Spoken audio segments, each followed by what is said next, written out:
Welcome back to the shop. At the end of the video, I'll show you a new cabinet that I got. I got rid of a toolbox and traded it in on a cabinet.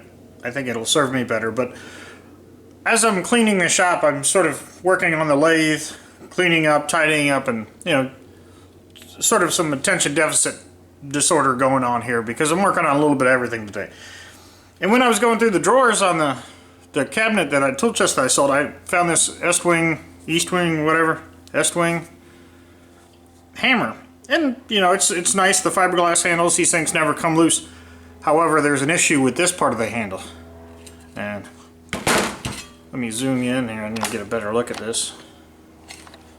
So if you can see, look at that. It almost comes out like cake batter or cream cheese. It is god awful. It just, when it gets on you, it feels gross. It's no bueno, as they say in the Deep South.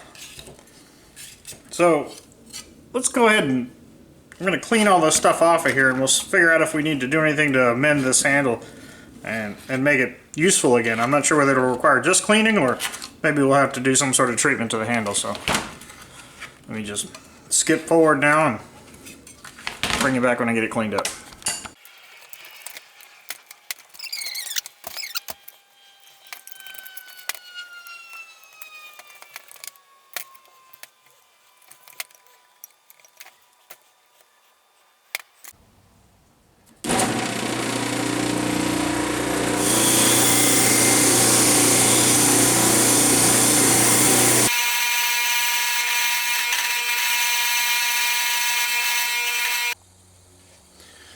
Let's get rid of this raised, embossed Estwing stuff here.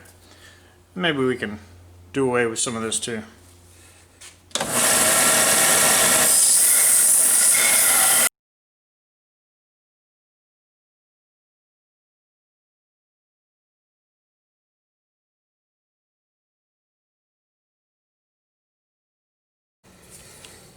So I had some spare paracord. I goofed around with drilling holes in the handle, and that I think is just going to hold grease and dirt. This is going to probably be even worse, but I don't know. I just didn't like the drilling holes. Didn't seem right. So we were just going to wrap this paracord around here and see how that looks. So to do this, you just make a loop with the tag end hanging out, and then you proceed to wrap it. I don't know if I have enough.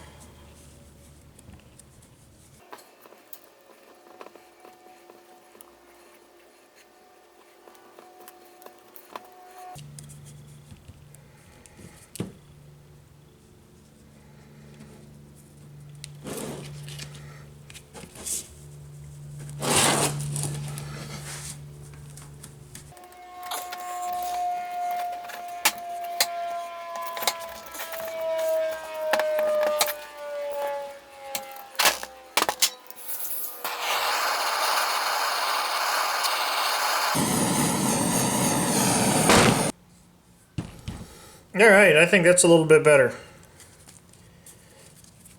It's actually got a little bit of grip to it now. Undoubtedly this is going to get all sorts of grit and grime on it, but hopefully the paracord will hang on for a little while. I've got enough hammers that this one isn't my go-to all the time, but we'll see how it holds up over time. But that's it, just a quick little video to, what to do with these nasty plastic handled, fiberglass, rubber coated handles. Thanks for watching. I hope you're having a good weekend. Alright, so here's the new shelf I got. It's probably 7.5 feet tall, give or take. And it's in good shape. It's ugly. But I cleaned it and wiped it down just, very quickly. But it's not too rusty. There's a little rust at the bottom. I painted that and left the rest of it as it were. I'm still sorting stuff and trying to figure out where the dividers need to go and what goes where. I haven't developed a methodology for how I want to store things, but I'm hopeful that this will help me find places other than the workbench to stack stuff. When I've got my wheel bearing greases over here and all these other things that don't belong on the workbench, when you're not using them. Now they'll have a home. And prior to me having this shelf, all I had was toolboxes, and toolboxes are not a good place to store, you know, things like wheel bearing grease and all these other incidental things that go along with the shop. So that's it. I just wanted to show you that, sort of let you know, what I've got going on in the shop. And I'm also going to cut in a video of, for no particular reason, a video of me when I painted the workbench. I had some extra yellow paint, and I'll just go ahead and cut that in now. And the paint's been holding up pretty well. Alright, thanks, have a good day. Alright, so I'm goofing around with a new toy here. This is a microphone, the voiceover microphone.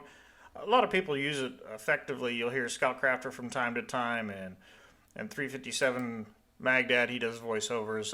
The Old Shovel, that channel, he does voiceovers, and I think it might be a nice tool to come back and explain things so that I forget to mention when I'm filming. Because right now, once I'm sort of in place working, if I forget to say something or forget to describe things that without the voiceover, I'm unable to go back and narrate. So this is just a test.